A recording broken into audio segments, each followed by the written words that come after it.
वज़ीर आज़म इमरान खान ने सियालकोट वाक़े में मुलव्वस अफराद को करार वाक़ई सज़ा दिलवाने की हिदायत कर दी। इमरान खान का कहना था कि सियालकोट वाक़े ने पूरी कौम का सर शर्म से झुका दिया। प्रोसिक्यूशन शवाहिद जमा करके भरपूर तैयारी से अदालत में जाए। आला सतह इजलास में मुल्क में अमन आम की सूरत हाल पर गौर किया गया। वज़ीर आज़म को ब्रीफिंग में ये बताया गया कि श्रीलंकन शहरी की हलाकत में मुलव्वस तमाम मुल्ज़िमान गिरफ्तार कर लिए गए हैं।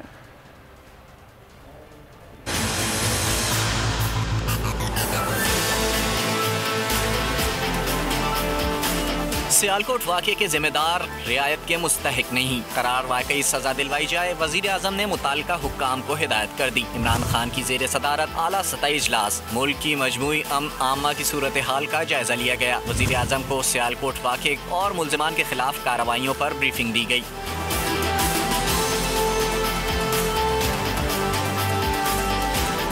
ब्रीफिंग में बताया गया, श्रीलंकन शहरी की हलाकत में मुलव्वस तमाम मुल्ज़िमान गिरफ्तार कर लिए गए हैं। इमरान खान का कहना था सियालकोट वाक़े ने पूरी कौम का सर शर्म से झुका दिया है। प्रोसिक्यूशन शवाहिद जमा करके भरपूर तैयारी के साथ अदालत जाए। मुल्ज़िमान को करार वाकई सजा यकीनी बनाई जाए। वज़ीर आज़म ने आइंदा वाक़यात की रोकथाम के लिए जामे हिकमत अमली बनाने की हिदायत कर दी। इजलास में मुल्ज़िमान का ट्रायल यौमिया बुनियादों और जेल में कराने की तजवीज़ पर भी गौर किया गया।